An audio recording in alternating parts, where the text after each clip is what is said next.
Mais uma vez, então, nos reunimos para tratar da filosofia de Santo Tomás de Aquino. O tema hoje, eu resolvi continuar aqui com a metafísica.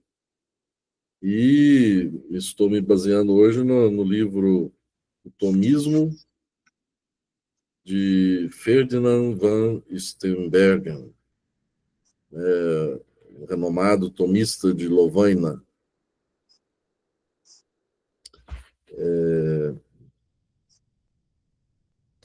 Então, a metafísica, né? Aristóteles chamava essa ciência a filosofia primeira, porque trata das realidades primordiais e dos princípios primeiros. Chamava-lhe também ciência teológica, porque estuda os seres mais divinos.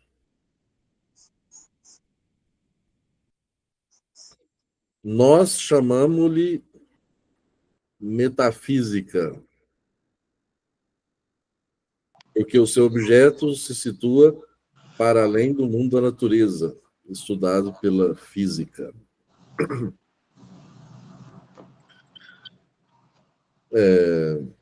Isso aqui está claro, né, para todos. Aristóteles nunca chamou essa disciplina filosófica de metafísica.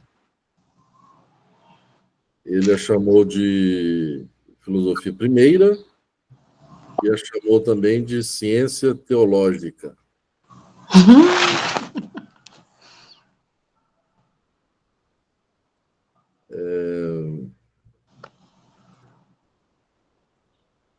Então, filosofia primeira porque trata das realidades primordiais e dos primeiros princípios.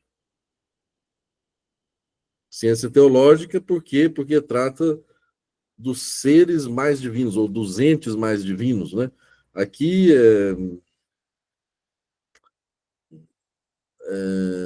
a metafísica trataria também dos anjos, mas aqui é bom esclarecer o seguinte, que não há como provar a existência dos anjos pela pura razão. Nós podemos elencar alguns argumentos de conveniência, tá certo? Então, a metafísica, nesse sentido, se ela trata dos anjos, ela trata não com base na demonstração, mas com base na assunção, pressuposição da existência desses entes, né?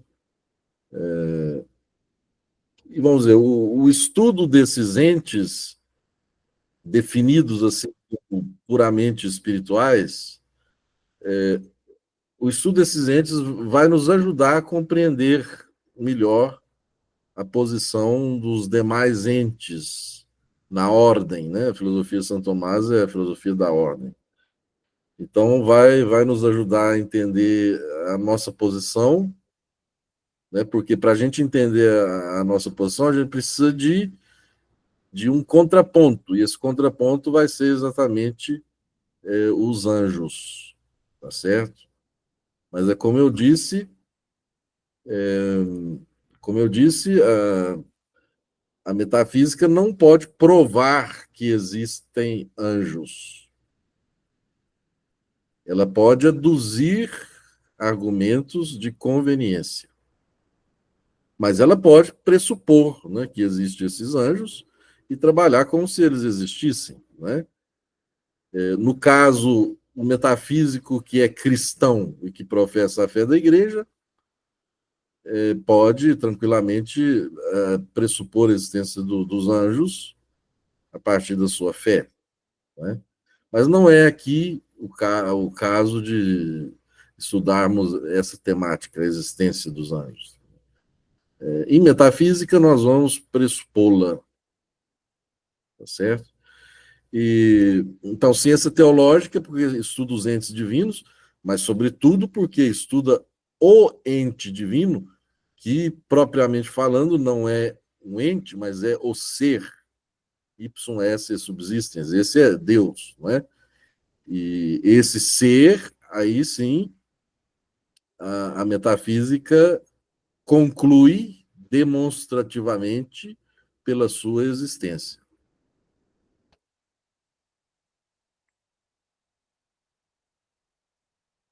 Agora, por que, que a metafísica assumiu esse nome metafísica? Aristóteles não lhe deu esse nome. Né? Então, a tradição faz referência a Andrônico de Rhodes, né, que dispôs as obras de Aristóteles segundo uma ordem. Né? Então, ele editou as obras de Aristóteles e as dispôs. Né? Então, ele dividiu as obras de Aristóteles por temáticas, né? As obras lógicas, as obras físicas, as obras éticas, né? E havia um conjunto de escritos que não recebiam um nome comum, mas que girava em torno do imaterial, né? Ou seja, o ente enquanto ente, ou os entes divinos. E Andrônico de Rhodes deu o nome de metafísica a, a esses livros, né? São os livros da metafísica de Aristóteles. Que a metafísica de Aristóteles não é um tratado orgânico, né? Com começo, meio e fim. São livros. São livros que tratam, né, de um assunto em comum, ou seja, do imaterial, mas, vamos dizer, eles não têm assim, uma ordem sistemática, certo? Tem uma ordem mais ou menos geral. Né? Agora, a questão é, Andrônico de Rhodes colocou o nome de metafísica nesses livros simplesmente porque ele os catalogou depois dos livros da física, ou ele colocou o nome metafísica por causa do conteúdo mesmo dos livros. O conteúdo versa sobre o imaterial, então ele teria cunhado no nome metafísica por isso. Né? Aí a opinião dos estudiosos se divide. Né? Grande parte dizia, e era a maioria, né, que era uma simples questão de ordem de catalogação. Né? Então, os livros que hoje nós chamamos de metafísica, Andrônico de Rhodes os colocou depois da física, então tá física, né? Aquelas coisas que vêm depois da física. Né? Então, ordem de catalogação. E há aqueles hoje são bem mais numerosos, aqueles que defendem que não, Andrônico de Rhodes já pensou no nome para fazer referência ao conteúdo, né, dos livros. Metafísica, metafísica, metafísica, né? É aquelas coisas que vêm depois da física. E, de fato, segundo a ordem das disciplinas, né, conforme o pensamento de Aristóteles e de Santo Tomás, primeiro nós devemos ter uma noção da física para depois entrar na metafísica. Nós falamos aqui da ordem das disciplinas outro dia, né? Ano passando, mas falamos. Falamos que é preciso, primeiro de tudo, estudar a lógica, né?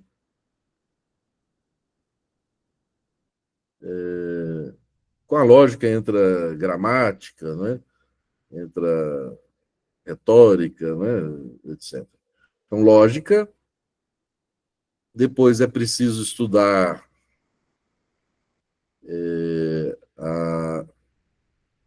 as matemáticas, né?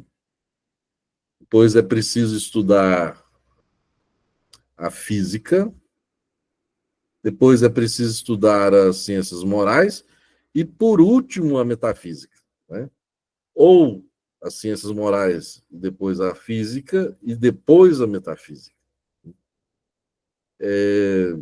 Então, a metafísica, na ordem das disciplinas, ou seja, na ordem do conhecimento, de como opera o nosso intelecto em conhecendo as coisas, né, ela vem em último lugar. Porque ela supõe, de alguma maneira, a física. Né? Para ir além da física, ela supõe, de alguma maneira, a física. E quando eu digo física aqui, todo mundo já entende que não é a física moderna de Newton, né? Nem muito menos a física atual, né? A física de Einstein, da relatividade, ou a física quântica. Né? É a filosofia da natureza. Então, é preciso ter noção de filosofia da natureza para depois chegar à metafísica, porque o nosso conhecimento, segundo Aristóteles e Santo Tomás, começa dos sentidos e avança para o imaterial. E o puramente imaterial é o sujeito da metafísica. Tá? Então, é a última coisa a ser alcançada. Agora, é claro que nós vamos falar aqui, né? Nós vamos falar da metafísica, supondo já os conhecimentos que nós temos e que os filósofos adquiriram da física, né? Da filosofia da natureza, certo? É, pois bem, alguém tem algum comentário? É bom quando há os comentários, né?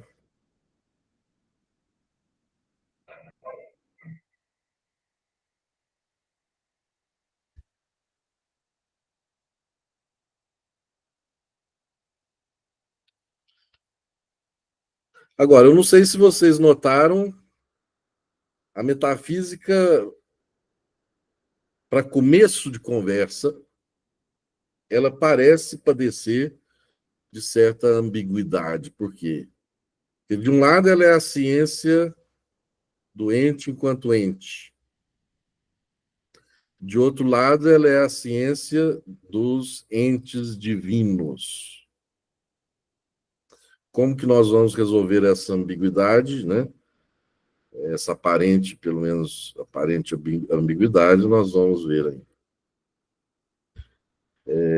Porque é preciso que a ciência tenha um sujeito, ou um gênero, ou um objeto, como nós dizemos hoje, um objeto uno, não é? Isso dá unidade à ciência. Agora, qual que é o objeto, então, da metafísica? É o ente enquanto ente ou os entes divinos? Né? Para Santo Tomás, está claro que é o ente enquanto ente. E os entes divinos?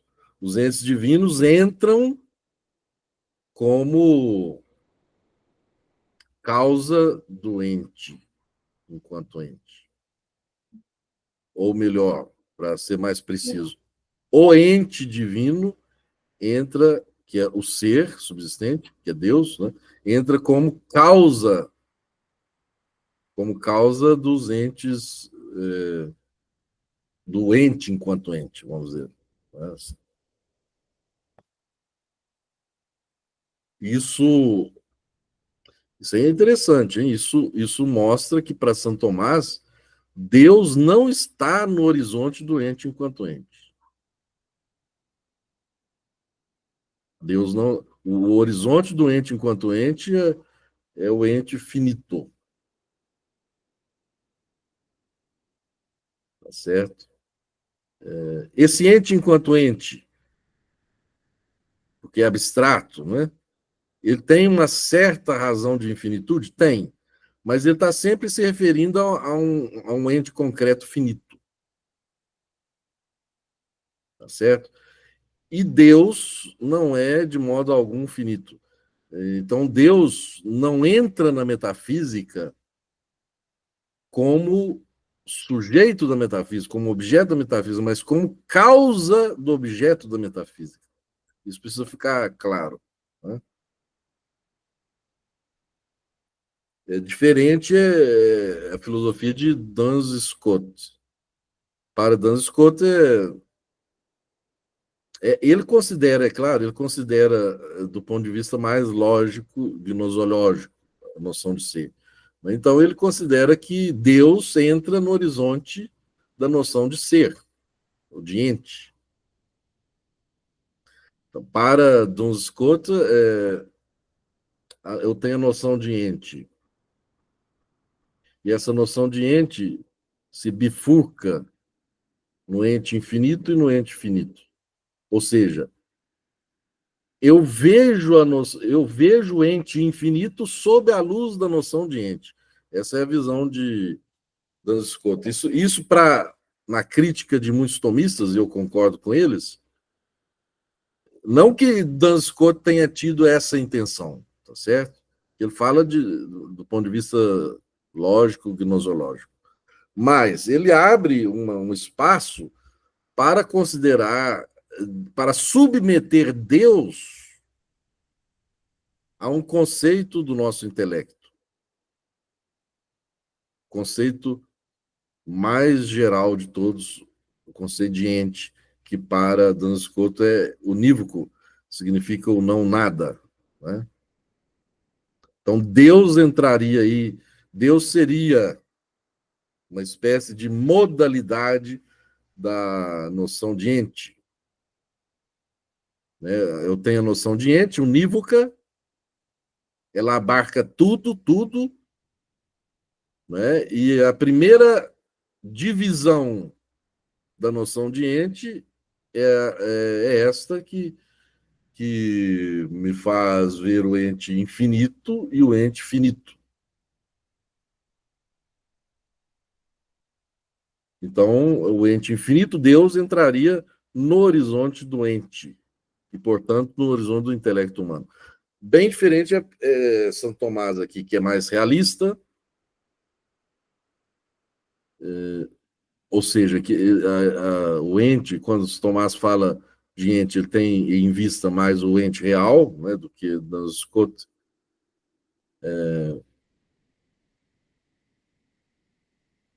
Para Tomás de Aquino, né, Deus não entra no horizonte da metafísica.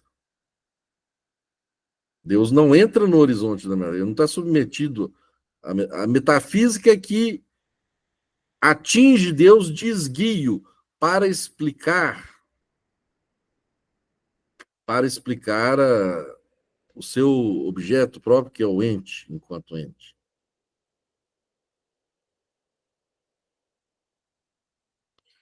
Então, Deus é atingido pela metafísica de esguio, e vamos dizer assim, nas trevas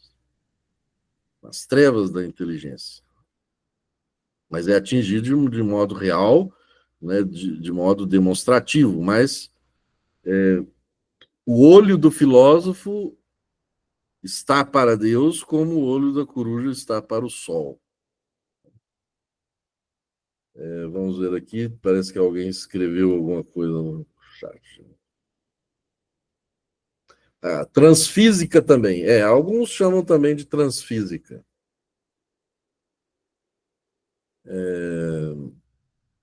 Mas transfísica não pegou muito, né?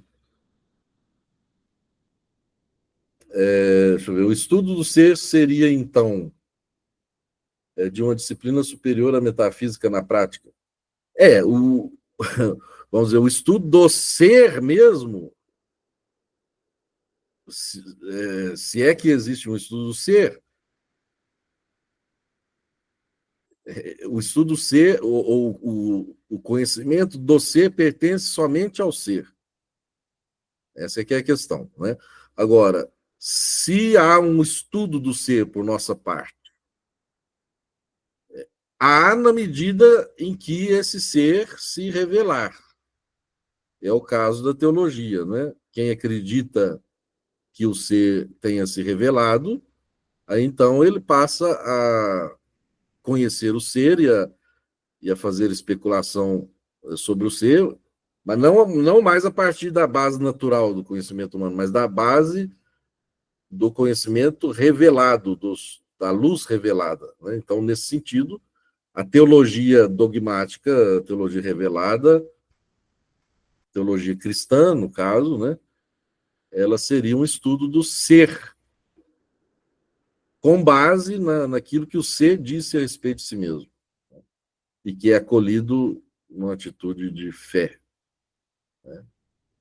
E a metafísica, ao contrário, é a ciência doente enquanto ente, mas que chega a Deus de esguio, tange Deus de esguio, né? Tange Deus de esguio para explicar o ente enquanto ente. Vamos ver a próxima questão. Se os anjos ocupam um lugar intermediário entre Deus e o homem, então ela não nega a existência, não nega a existência. No caso, ocupa um lugar intelectual. Tá, a metafísica não nega a existência, não pode negar a existência dos anjos, nem tampouco a demonstra, tá certo? Por causa da influência da teologia, a metafísica, muitos metafísicos fazem isso, né? Supõe a existência dos anjos, tá certo? Agora, Aristóteles, por causa da física, da sua física, Aristóteles chegou a pretender mostrar que havia vários, vários entes imateriais responsáveis pelo movimento das esferas celestes. Né? 55. 55 motores imóveis. Mas isso era por causa da física dele. Né? Metafisicamente falando, estritamente falando, nós, na disciplina da metafísica, só podemos dizer que há um motor imóvel só. Né? É o que Aristóteles chamava do primeiro motor imóvel. Para Aristóteles, movia o primeiro céu. Né? Mas a física de Aristóteles está ultrapassada, em boa parte, né? A física não, perdão, a cosmologia, né? Cosmologia. A física, os princípios da física, não. Né? Mas a cosmologia de Aristóteles está ultrapassada e nós não precisamos falar de 55 motores imóveis movendo os céus. Tá certo? Nós estritamente falando, nós precisamos de um motor imóvel. Um motor imóvel. E ele tem que ser único. Ele tem que ser único. Né? Não é que nós precisamos de um, mas poderia haver dois ou três. Não. Ele tem que ser único. Certo? Para explicar o movimento universal. Né? Vamos dizer, padre, a metafísica pode fazer com outras matérias teológicas a mesma coisa que faz com os anjos, exemplo, supondo a existência da Trindade, estudá-la à luz da metafísica. Pode, alguns filósofos fazem isso, estudam o mistério da Trindade, tudo um ponto de vista filosófico, sim.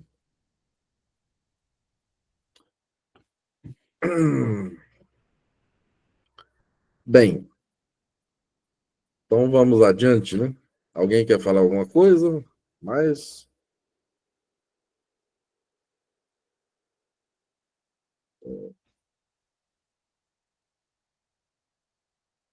o ente e o conceito de ente. Né?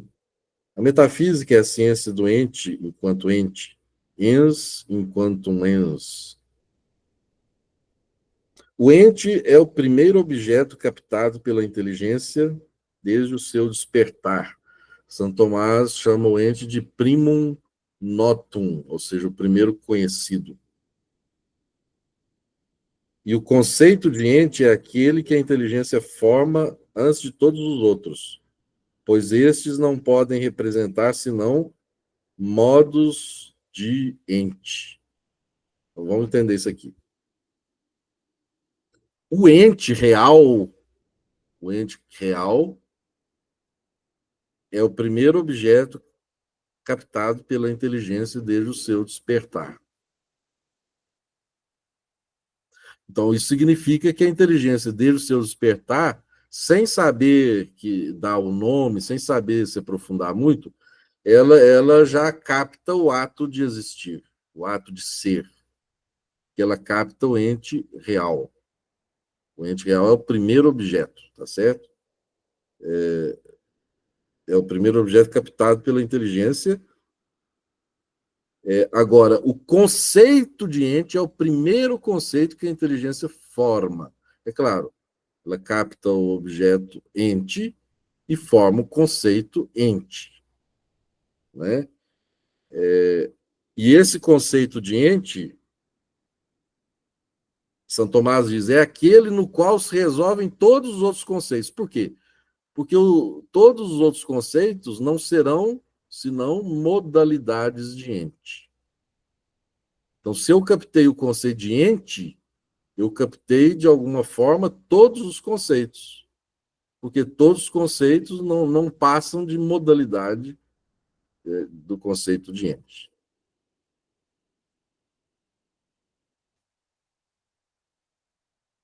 Então, isso aqui é importante, né?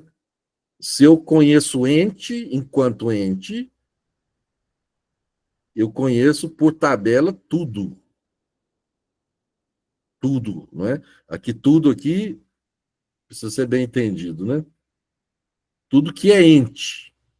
Agora, mas existe algo fora do ente? Fora do ente, vamos dizer assim. Né?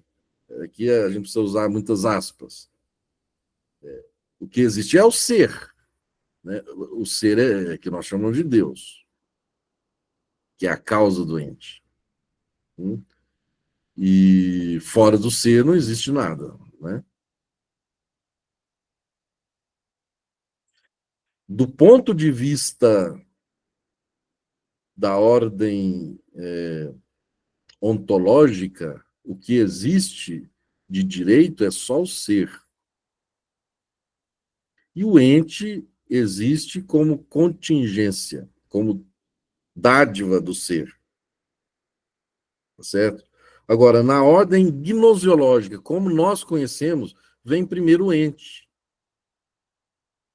que é o contingente, mas é o que nós conhecemos em primeiro lugar. Né? Ele é como que a escada que nos leva a atingir de esguio o ser, que é o único que existe de direito, por necessidade. Então, a ordem gnoseológica não é a ordem ontológica. A ordem ontológica, o que existe? O que existe? É o ser só que existe por direito. O ente existe, mas é dádiva do. Se eu conhecesse segundo a ordem ontológica, eu afirmaria só o ser.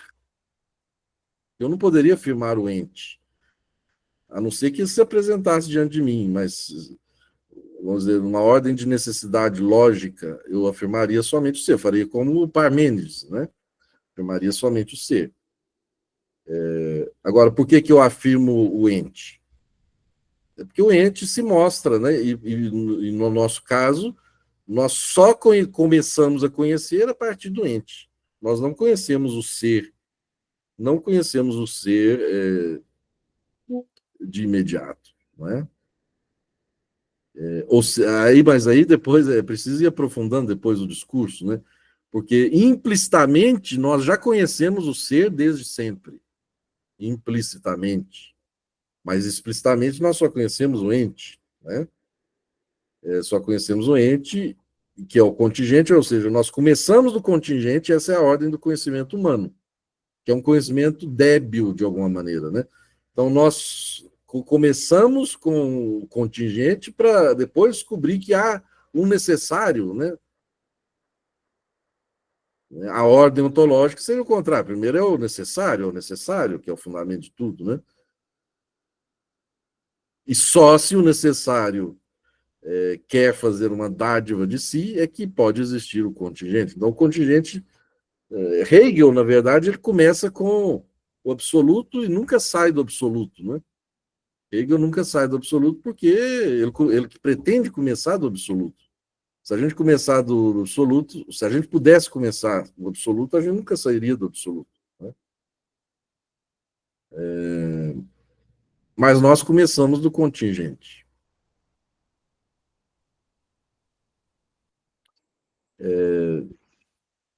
Vamos ver aqui.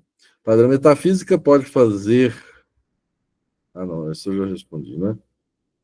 Como assim implicitamente conhecemos o ser desde sempre? É isso, nós vamos, temos que ver ainda ao longo do nosso discurso, né? São Tomás diz que em cada ente que nós conhecemos implicitamente o ser, Deus, né? Por quê? Porque vai ficar claro para nós que o ente não tem esse sentido absoluto em si, né? Ele é um particípio do ser. Então, se nós estamos conhecendo o particípio, temos que conhecer o, o participado, né? Ou seja, o participante, nós conhecemos o participante, que é o ser, mas isso vai ficar claro depois, com o desenvolvimento do discurso, que ele é participante. Então, nós conhecemos o participante. Se há participante, há participado. Então, implicitamente, eu estou conhecendo o participado, né? E o Joseph Marechal vai mostrar. Eu gosto muito do Marechal, tomismo transcendental, né? O Joseph Marechal vai mostrar que nós só conhecemos o finito na luz do infinito. Só que essa luz do infinito, ela não se apresenta para nós como tal desde o início, mas desde o início é ela que está fazendo com que eu conheça o finito.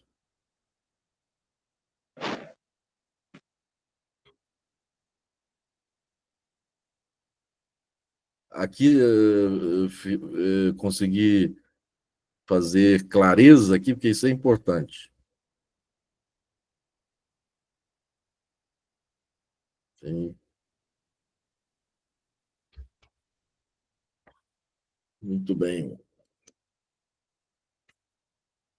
O Cassiano quer falar? Pode, à vontade.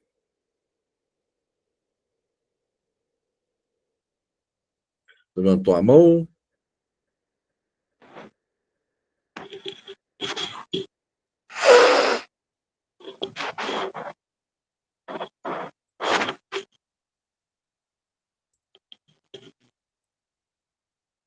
Então vamos lá.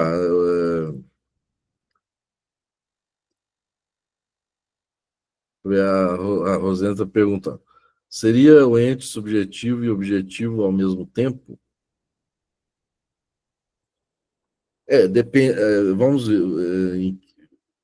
Vamos tentar dizer aqui. Eu não sei em que sentido você está pensando, objetivo subjetivo, mas o ente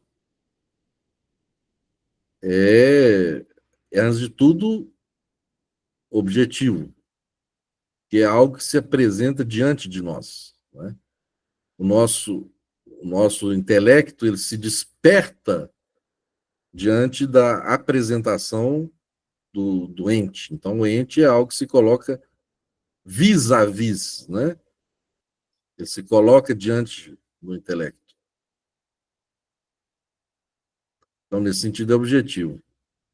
Mas, ao se colocar diante do intelecto, ele desperta no intelecto a sua potencialidade, né, de elaborar o conceito de ente. Então, nesse sentido, o conceito de ente é uma elaboração do intelecto.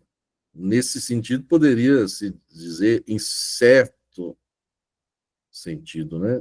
É subjetivo, mas não é que subjetivo é por quê? Porque o conceito de ente ele não existe fora da inteligência humana como tal, ou seja, como conceito, como universal, né? Como universal, como imaterial, ele só existe na inteligência humana, mas fazendo referência ao que está fora. Eu nem gosto de usar fora, dentro. Depois, um dia, talvez eu explique por quê. Mas vamos usar, né? Para ser didáticos, né? Ou pedagógicos. Então, o conceito de ente que só existe na inteligência humana, que é uma produção da inteligência humana, mas não é uma produção arbitrária, né? O conceito de ente, ele só existe na inteligência humana, subjetivamente, poderíamos dizer. Mas ele está sempre fazendo, ele faz referência, ele é o meio pelo qual eu conheço o ente concreto, aquele que fez a minha inteligência se despertar para o conhecimento. Certo? Então, o ente concreto objetivo, ele desperta a inteligência. Depois nós temos o conceito de ente, que é uma elaboração da inteligência.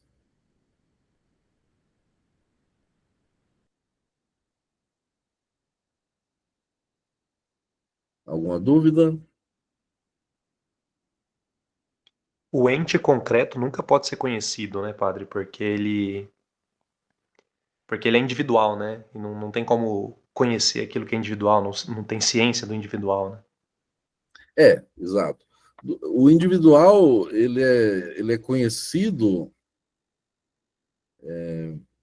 a gente poderia dizer acidentalmente, pelo universal, né? Então, eu só conheço o individual pela luz que o meu intelecto humano já elaborou a respeito, né? Só que essa luz, ela é universalizante, ela não trata dos aspectos individuantes do doente. Porque esses aspectos individuantes, eles são variáveis. São variáveis. Eu conheço o universal. Por exemplo, só para dar exemplo, ficar mais claro, né? Eu não posso dizer que eu conheça a Rosiane, que eu tenho um conhecimento cabal dela, né? Por quê? Porque ela tem os seus aspectos individuantes. E esses aspectos individuantes são impenetráveis e são variáveis. Hoje a Rosiane pode ser uma, amanhã pode ser outra. Pouca ou muita coisa pode mudar, mas pode mudar e muda. Agora, eu conheço a Rosiane na luz do universal. Conheço, né? Conheço a Rosiane como ser humano. Né? Se eu tenho conhecimento da estrutura do ser humano, eu conheço a estrutura da Rosiane, mas enquanto ser humano, não enquanto Rosiane nos seus aspectos individuantes. Né? A Rosiane, nos seus aspectos individuantes, eu tenho um conhecimento assim, meio confuso, né? Mas nunca científico no sentido de invariável. Né? O científico, vocês não se esqueçam disso. Científico para Platão, né, para Aristóteles e toda a tradição clássica, é o invariável. Né? A ciência trata do invariável, daquilo que é sempre, tá certo?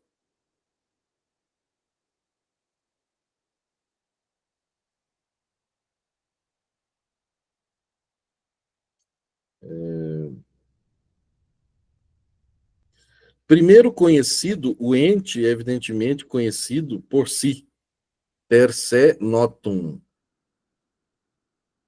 imediatamente, com uma evidência que exclui a dúvida e o erro. Eu não posso conhecer o ente por uma noção anterior ao ente, porque a noção de ente é a noção primeiríssima, na qual, diz Santo Tomás, se resolvem todas as outras noções. Né? Então, a noção de ente, né, o ente, é uma noção evidentíssima, ela é conhecida por si, per se notum, né, ens per se notum. O ente é por si mesmo conhecido. Apesar de sua simplicidade, o conteúdo inteligível ou a compreensão do conceito de ente é misterioso. Simples, né? Ente, simples, mas é misterioso. À primeira vista, a sua compreensão é minimal, pois se trata de uma nota comum a tudo que existe, ou a tudo que é, ens comune.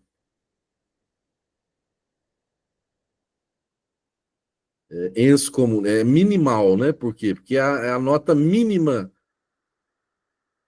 de tudo aquilo que é. Né?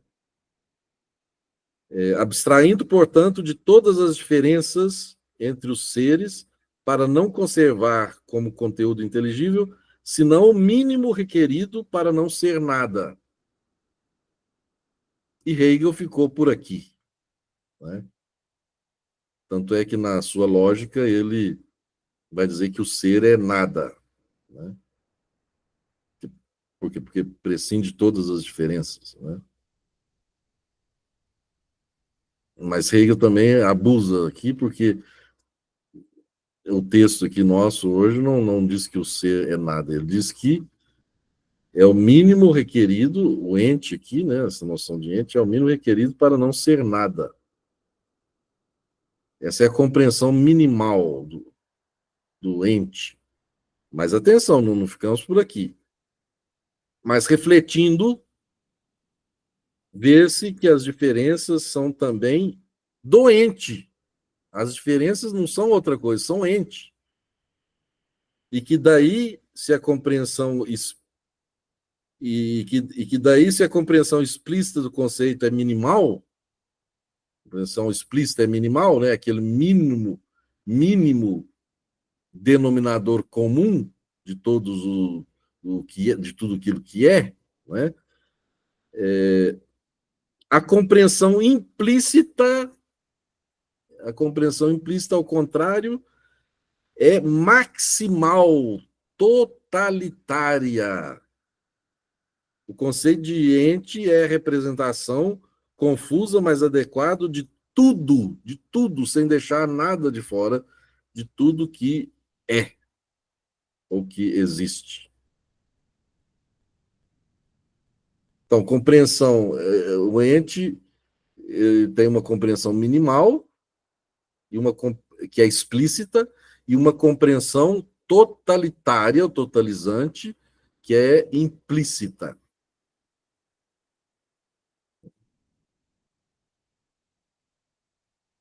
Que nada fica fora do ente. E é a partir disso que Tomás vai dizer, vai ter a grande intuição, né, que o ser é a perfeição de todas as perfeições. Se o ente implicitamente é tudo, né? E o ente é tudo assim, o seu nível próprio de ente, o ente se no seu conceito implícito se refere a tudo o que é ente, né? E fora do que é ente não existe nada, a não ser o ser, certo?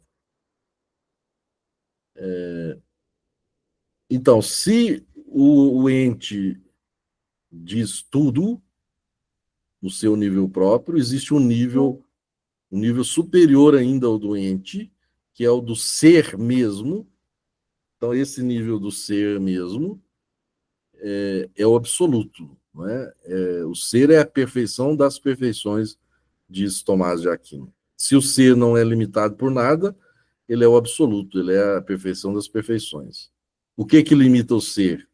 Uma essência. Né? E a limitação do ser pela essência resulta exatamente no ente.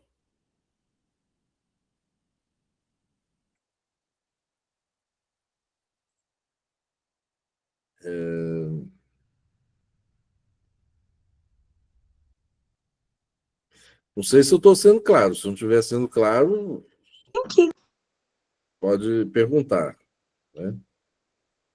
Vamos adiante, então. Por isso, o conceito de ente é transcendental. Quer dizer, a sua extensão é ilimitada, abrange tudo quanto existe.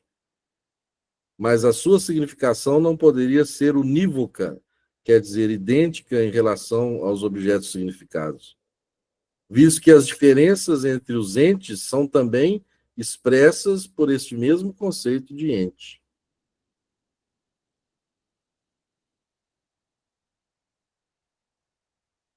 Então, o conceito de ente não é um gênero supremo. Por quê? Porque no gênero acontece o seguinte: eu tenho um gênero, vamos dizer, o gênero animal, né? Um exemplo. Agora, para eu compreender mais esse gênero em direção à especificação, eu tenho que acrescentar ao gênero animal algo que não é animal, né? Não é animal. Eu tenho que acrescentar, por exemplo, ou o irracional ou o racional. O irracional por si não é animal, nem o racional. Então eu acrescento algo diferente do gênero. Então, nesse sentido, o ser não pode ser um gênero, por quê? Porque se ele fosse um gênero, eu compreenderia acrescentando-lhe noções que não são ente.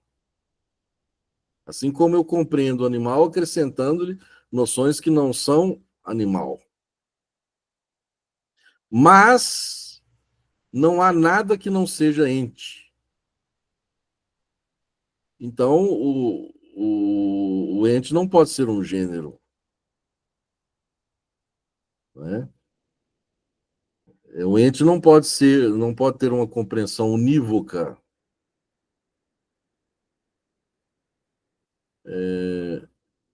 O ente só pode ser análogo.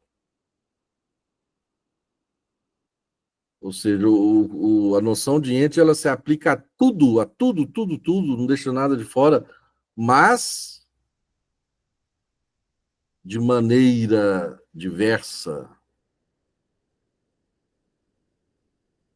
ao mesmo tempo diversa e semelhante. Né?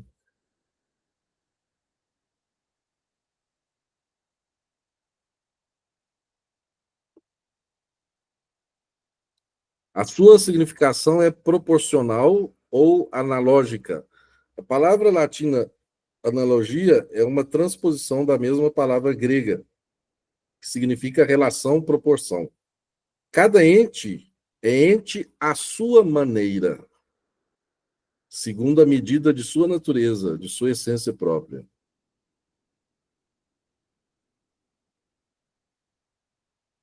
De tudo isso resulta que o conceito de ente não é um conceito genérico, né, coisa que eu já tinha adiantado, ao qual se pudessem juntar diferenças extrínsecas. As diferenças não fazem senão explicitar o conteúdo implícito do conceito e determinam-no a partir de dentro. Veja bem, a diferença específica determina o gênero a partir de fora, a partir de algo que não é o gênero. Agora, no ser, isso não acontece, no ente não acontece. Por quê? Porque o que pode determinar o ente? Não é uma coisa que o não ente. O que pode determinar o ente é só o ente. Então, ele não é gênero, né? O conteúdo acrescentado é sempre um conteúdo implícito, que já estava lá de alguma maneira. Né? Já está no conceito de ente. Né? Bem, aqui nós estamos em águas mais ou menos profundas, e eu sei que isso é um pouco abstrato, exige um pouco do pensamento, mas não é nada impossível, né? Com exemplos, a gente pode ir resolvendo as questões, esclarecendo. As perguntas ajudam a compreender melhor, né? Eu estou expondo aqui uma matéria já de certa profundidade, mas aí eu espero também a reação de vocês aí, né, para ver como que está.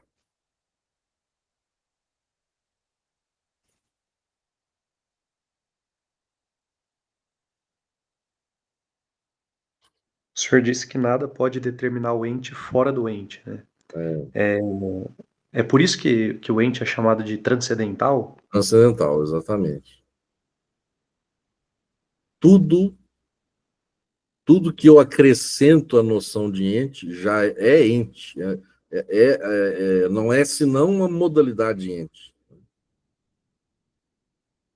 Agora, diferente é o categorial, porque o categorial, uma categoria é extrínseca à outra, certo? Se eu tenho a categoria, por exemplo, de qualidade, qualidade não é quantidade, que é outra categoria, nem a quantidade é qualidade, né? Nem a quantidade é lugar, e assim por diante. São categorias extrínsecas. Agora, o ente é tudo intrínseco, né? Por isso é transcendental. Está em tudo. A quantidade não está na qualidade, assim, no segundo conceito, né? Agora, com relação ao ente, nada está fora do ente.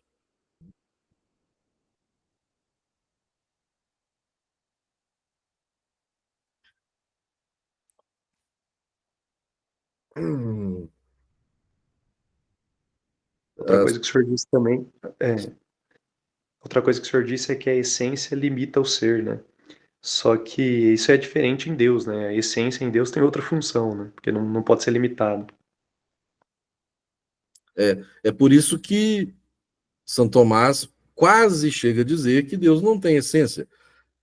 Ou que a essência, diz que a essência de Deus é ser, certo? Então, dizer que a essência de Deus é ser está muito próximo de dizer que não tem essência. É claro, não tem uma essência delimitada. Se a gente tivesse que definir a essência de Deus, nós não poderíamos.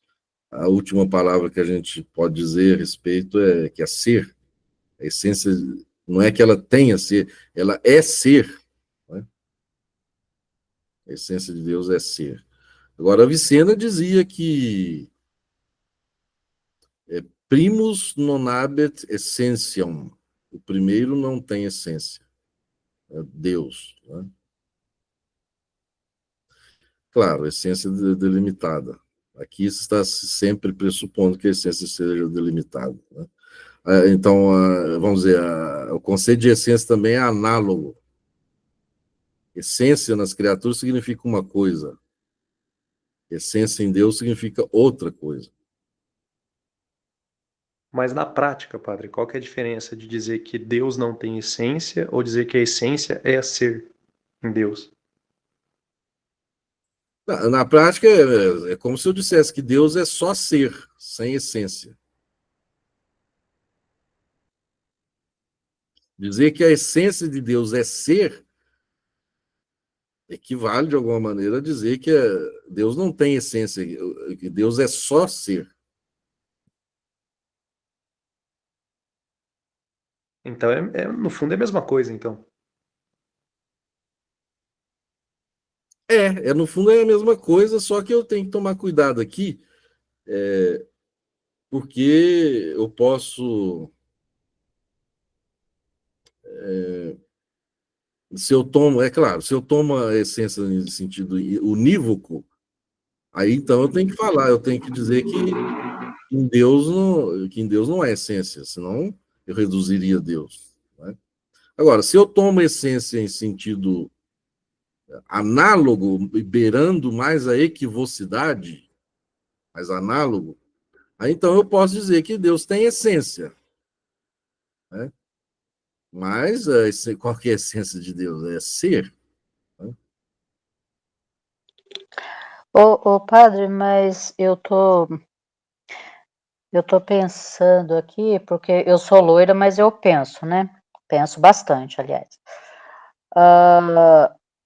Então, mas aí não consegui, assim, captar aonde que se aplica no ente qualidade, quantidade, essas coisas. Eu tem como? É possível fazer, aplicar ao ente essas qualidade, quantidade, bonito, feio, gordo, magro? Eu não sei se essa pergunta é besta também, né? Aristóteles faz a divisão, né, das categorias, uma categoria substancial e 9 categorias acidentais. Então ele diz lá, mas isso é com relação ao ente material, né?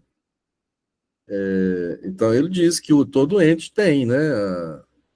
É uma, todo ente é uma substância e todo ente material tem quantidade, tem qualidade, né? Tem lugar, né? Ocupa um lugar, né? E assim por diante.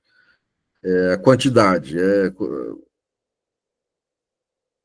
ou seja, tem uma dimensão, né? E tem um peso, né? Quantidade, tá certo? A qualidade. Todo ente tem. Aqui nós não estamos tratando de questão se é feio, se é bonito, mas vamos dizer, o cinzeiro, qual a qualidade dele?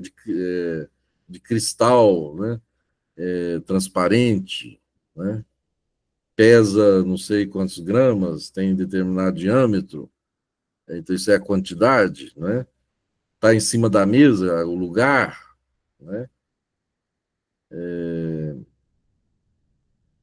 E assim por diante. Então, todo ente material tem quantidade, tem qualidade, tem lugar, tem posição, né? Tá claro? Se você está olhando para o cinzeiro em cima da mesa, você está confessando que você fuma? Mas quem disse que eu estou olhando para o cinzeiro? Posso estar, Ué, você está falando do cinzeiro e olhando aí na mesa?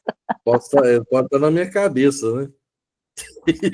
Ai, ai. Mas ele está aqui na mesa, assim, porque cachimbo, né? O cinzeiro do cachimbo. Ah, então você é um fumante chique.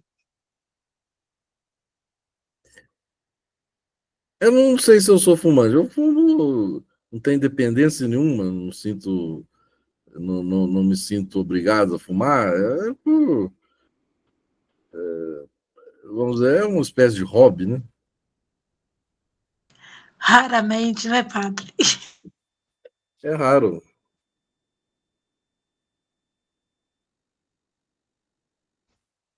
É mais alguma questão?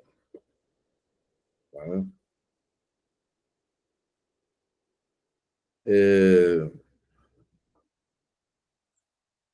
vamos lá, as propriedades do ente. Os modos de ente são de duas espécies. Uns são modos particulares, specialis modus entes, designativos dos diversos graus de ser, grados entitatis, que se classificam em gêneros e espécies. Né? Disso nos ocuparemos mais adiante. Os outros são modos gerais, os mais gerais, quer dizer, propriedades que afetam todo ser, modus generaliter consequens omnes, qualquer que seja a sua natureza própria. É dessas propriedades que aqui se trata. Pode-se estabelecer a sua lista por dedução a partir do conceito de ente, da maneira seguinte: certas propriedades afetam todo ser em si, em sé. Afirmativamente, né, todo ente é uma essência que possui o ato de ser. Enquanto possui ato de ser, chama-se ente, ens. Enquanto é uma essência, quididade. Enquanto é uma essência ou quididade, perdão, chama-se-lhe realidade, res. Então, isso aqui são os transcendentais do ente. O que são os transcendentais do ente? São modos do ente não específicos, mas gerais, que acompanham o próprio conceito de ente. Onde houver o conceito de ente, ali está também esse modo geral, que a gente chama de transcendental. Então, quais são os primeiros modos gerais aqui, né? Do ente, ou seja, os transcendentais do ente. Os primeiros são ens, né? Claro. Primeiro, né? Todo ente é uma essência que possui o ato de ser, enquanto possui ato de ser, chama-se ens. Ens, diz Tomás de Aquino, vem de ab actus, vem ab acto essendi, né? Vem do ato de ser. Então, enquanto possui ato de ser, chama-se ens. Enquanto é uma essência ou quididade, chama-se res, realidade. Então, os primeiros transcendentais aí, ens, res, né, isso afirmativamente. Negativamente, todo ser é um não dividido. Então, um não dividido, é o indivisum, é um outro transcendental. Ou unum, que é a mesma coisa. Unum é não dividido. Isso negativamente. Então, positivamente, ens e res. Negativamente, nós podemos dizer não dividido, indivisum ou unum. Né? Unum. Outras propriedades afetam todo o ente de uma maneira relativa, em ordine ad aliud, por oposição aos outros entes. Né? Todo ente é distinto. Então, aliquid, ou quase aliud, de São Tomás, né? Como que outro, quase aliud quid, aliquid, ou seja, é algo, certo? Então, esse é outro transcendental, algo.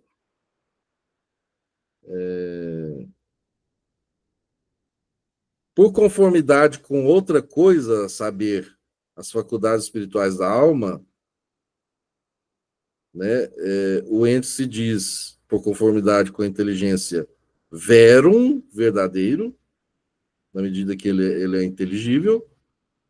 Todo ente é inteligível, né?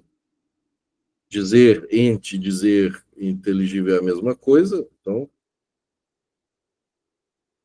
verum, por conformidade com a vontade, apetite intelectual, todo ente é bom, bonum. E aí nós temos os transcendentais. Quais são, então? Ens, res, unum, aliquid, verum, bonum. Ele não falou o pulcrum aí, né?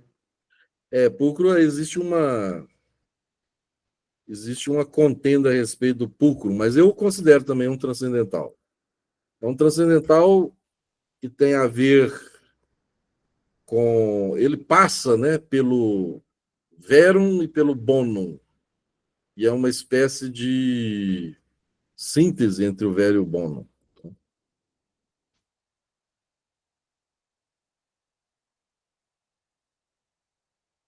A verdade e a bondade aqui em questão são a verdade no real, veritas in re. ou verdade ontológica, e a bondade no real, bonitas rei, ou a bondade ontológica. Enquanto verdadeiro, o ente fundamenta a verdade na inteligência, ou a verdade lógica. Certo? A verdade no ser, no ente, nós dizemos que é verdade ontológica. A verdade na inteligência, nós dizemos que é verdade lógica, a inteligência humana. Né?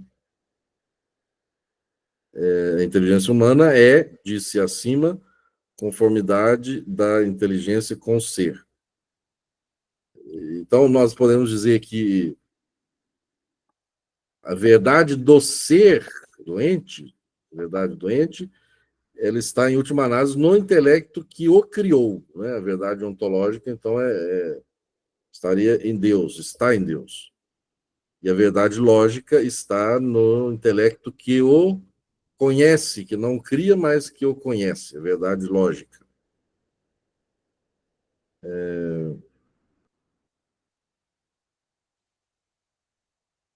Igualmente, enquanto bom, o ente fundamenta a bondade na vontade ou a bondade moral. Essas propriedades não são realidades novas, distintas do ente que as possui. São novos conceitos que explicitam e, consequentemente, enriquecem o conceito de ente. Tudo isso aí é ente. Né? Mas ente dito ou percebido de outra maneira. Né? Se ele é percebido positivamente, ele é, de forma absoluta e positivamente, ele é ens res.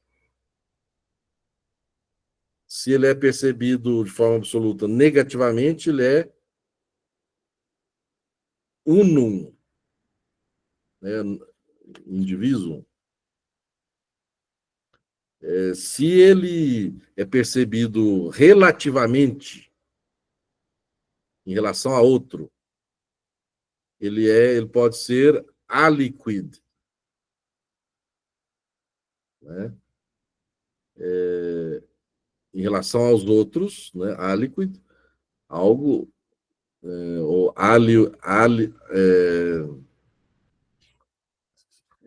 como diz Tomás de Aquino, né? Quase aliud quid, é uma outra coisa entre as coisas, né? O ente é sempre em relação ao outro, é sempre um outro. Né? E se ele também se diz relativamente em relação à vontade, perdão, em relação à inteligência, ele é verum. Em relação à vontade, ele é bonum.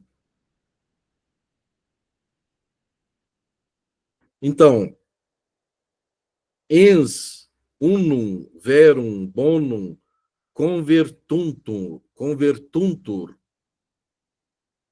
Isso é, o ente, o uno, o verdadeiro, o bom, né, se convertem.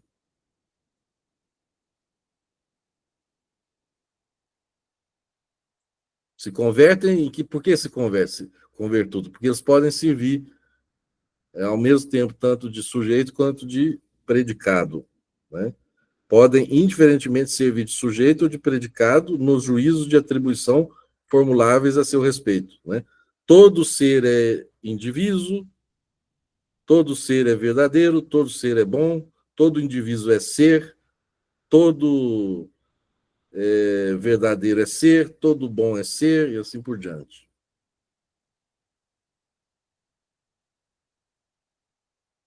Todo ser é verdadeiro, todo verdadeiro é ser. Todo ser é bom, todo bom é ser. A negação de uma propriedade transcendental equivale, evidentemente, à negação do ente. Isso equivale ao nada. Assim, o não inteligível equivale ao não ser. O não verdadeiro é o não ser. Pois que todo ser é inteligível enquanto ser, enquanto ente.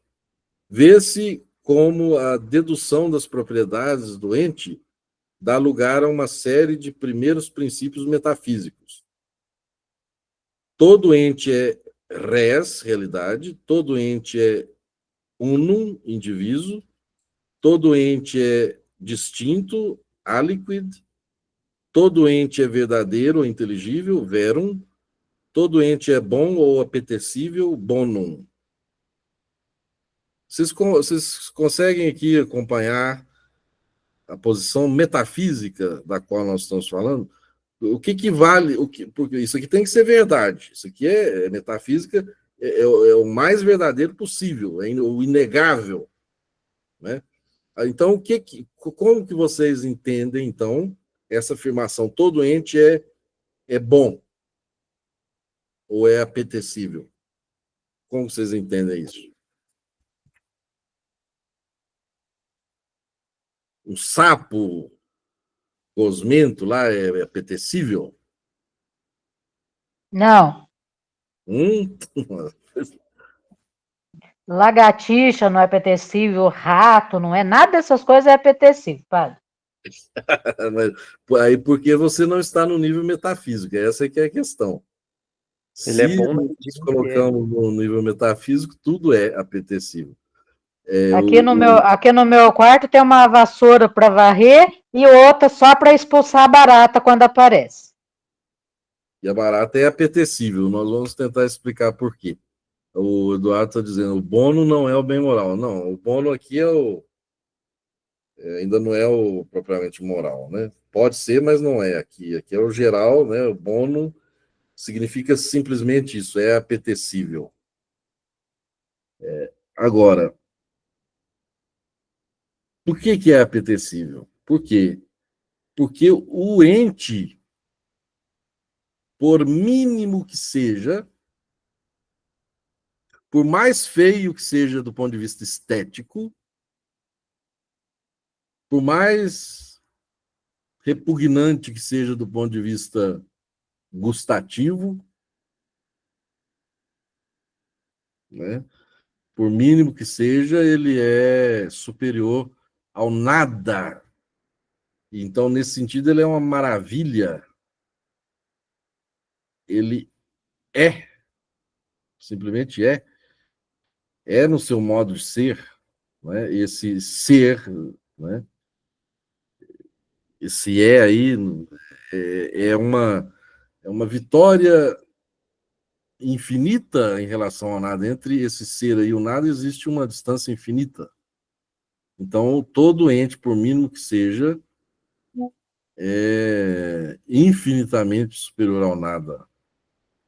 E é nesse sentido que ele é apetecível, né? Metafisicamente falando. É melhor ser do que não ser. Mas então esse apetecível aí, digamos assim, que ele foge um pouco do gostoso, do Não tem nada a ver. saboroso. Não Não tem tem nada a nada ver. a ver. Não tem nada a ver. Exato. É porque o saboroso, o bonito, etc., está no nível estético, não é o nível metafísico. O nível estético, Uhum. o nível gastronômico, sei lá, mas não é o nível metafísico. O nível metafísico, nós consideramos. É no sentido dele ser apetecível pelo fato de simplesmente existir. É isso, né? E aí é compreender que o existir é infinitamente superior ao nada, é uma vitória sobre o nada, uma coisa, um milagre, Perfeito. tá certo? Uhum. Então, aqui é nesse sentido que a metafísica considera o ente enquanto ente. Também nesse Entendi. sentido, existem outros, mas o ente enquanto ente, né? Por quê? Porque ela prescinde desse, é bonito, é feio do ponto de vista, isso não interessa. Interessa que a pura noção de ser a realidade do ser, né? Tá certo? O Uhum. ser, o ente enquanto ente. Então, ele, considerado ente enquanto ente, ele é uma maravilha, né? Uma maravilha incomparável, por mínimo que seja. Se a gente parar pra pensar, até mesmo, sei lá, esse pernilongo irritante aí, né? Não, Eles, claro, é a tudo que sua é. maneira, à sua maneira, eles participam do bem absoluto, né? Simplesmente pelo fato de ser. Ser um grão de areia, né? Ou seja, ele é entre um grão de areia e o nada, existe uma distância infinita. Quem é que pode percorrer essa distância? Nós não podemos. Você pode fazer um grão de areia? Eu posso? Não. Tirar um grão de areia do nada? Ninguém. Né? Então, o bonum é na medida em que participa do ser absoluto, né? É bom, não é. E é na medida em que participa do ser absoluto, sim. Mas e tem um sentido em si também. Porque essa analogia é intrínseca, né? Ou seja, o grão de areia, o pernilongo, o sapo, etc., eles têm ser em si, o ser que os coloca assim, infinitamente superiores ao nada.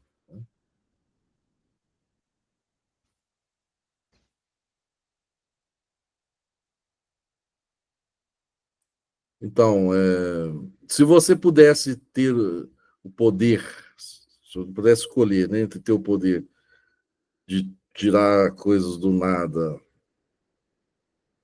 e de não tirar, o que é mais apetecível? É claro que é o poder de tirar as coisas do nada, porque o ser é apetecível. Então, fazendo referência ao ser, né, e o poder de tirar as coisas do nada, o poder de fazer ser, isso é sumamente apetecível. Né?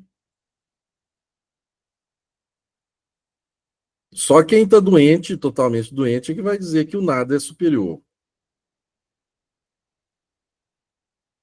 Metafisicamente doente. Que não existe, né? A pessoa, se ela tem o mínimo de equilíbrio psicológico, tudo, ela vai reconhecer.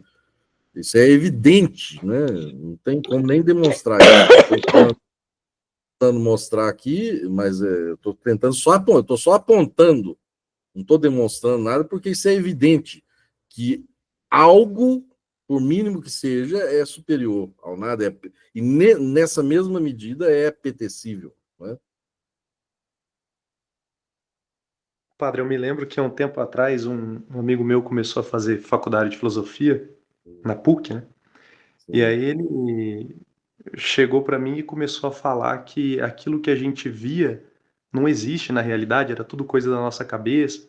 Então o banco que está na nossa frente não existe. É praticamente a negação disso aí que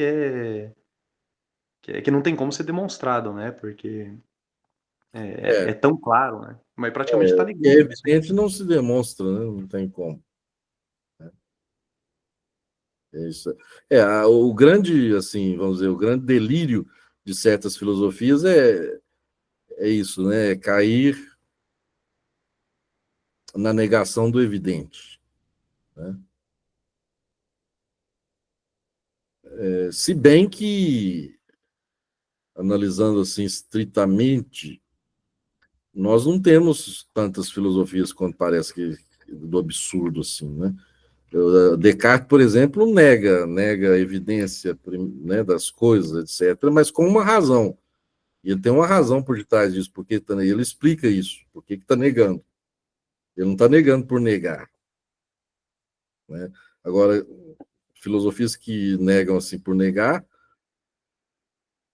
embora elas possam nos impressionar, não são muitas, não.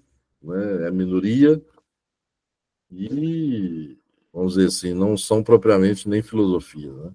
Acho que Kant, né? Ele também não nega, ele erra, a meu ver, né? Claro, ele erra, mas ele não nega assim simplesmente. Ele diz que o que nós conhecemos é fenômeno, ou seja, é uma espécie de síntese entre um dado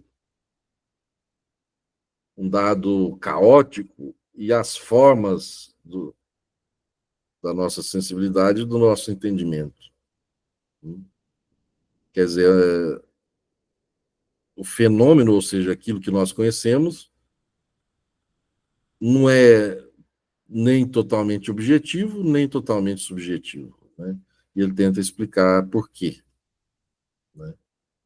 Agora,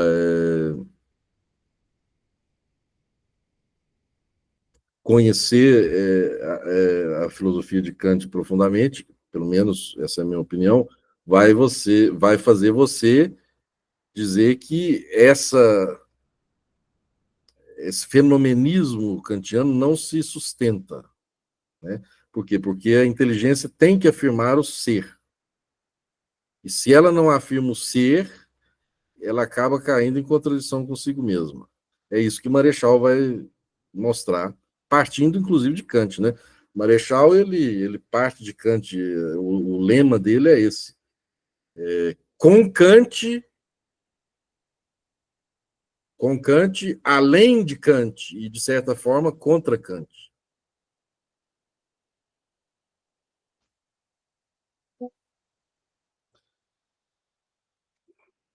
Essa negação que você estava falando, padre, eu posso pensar também nessa negação porque tem muita gente que nega o religioso, né? Nega, tá, e aí parte para outras coisas, né? Xingamento, parará. Eu também posso pensar nesse sentido, a pessoa nega tudo, porque ela tem um outro motivo qualquer pelo qual ela quer negar. Eu posso pensar também dessa forma? Olha, o conteúdo do religioso não é evidente, tá certo? Então ele pode ser negado. Não há problema nenhum nisso. Em negar o que não é o que não é evidente, né? Evidente se impõe, tá certo? Deus, por exemplo, não é evidente. Então eu posso negar. Por isso existem muitas pessoas que negam Deus, sem problema. Agora, eu não posso negar o evidente no sentido de que eu suporia, para negá-lo, eu suporia, para negá-lo, eu o suporia. Por exemplo, eu não posso negar a verdade é evidente. Falo a verdade em geral. Por quê? Porque se eu negar a verdade, o que acontece? Verum é um transcendental, é um evidente, é como ser. Se eu negar a verdade, o que acontece? Eu digo assim, não há verdade. É a negação da verdade. Você vê contradição nisso aí? Vejo. Se eu digo que não há verdade, eu estou pretendendo dizer que a afirmação não há verdade é verdadeira. Logo, se eu digo que há algo verdadeiro, eu digo que há verdade. Então, veja que, querendo negar a verdade, eu tenho que pressupor a verdade. Então, ela é inegável, ela é evidente, auto-evidente, como ser. Eu não posso negar a verdade, não posso negar o ser, não posso negar o bonum, o bem. Se eu negar isso que é evidente, eu caio em contradição. Agora, se eu negar a religião, se eu negar a Deus, eu não caio em contradição à primeira vista. No caso de Deus, né? Falar do conhecimento natural, filosófico. A metafísica vai mostrar que se você negar Deus, mas depois de um longo percurso, porque Deus não é evidente. Só o metafísico é que sabe disso. E metafísica, acho que é só 3% da humanidade. Se não for 2 ou 1,5%. Então, só o metafísico sabe que, negando Deus, você não explica o mundo. Tá certo? Ou negando o ser, você não explica o ente. Mas isso é só o metafísico que sabe. Porque, ele sabe porque ele fez um percurso, ele chegou lá, e porque a coisa não é evidente. Precisa ser demonstrada.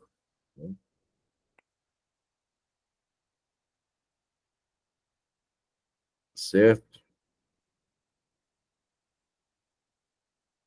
Acho que tá bom, né, por hoje.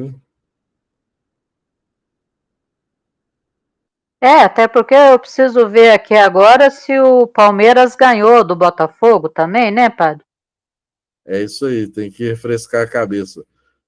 Porque assuntos assim metafísicos também cansam, né? A gente tem que refrescar. Certo. Uhum. Então, vou encerrar aqui a gravação. Muito obrigado a todos. Obrigada.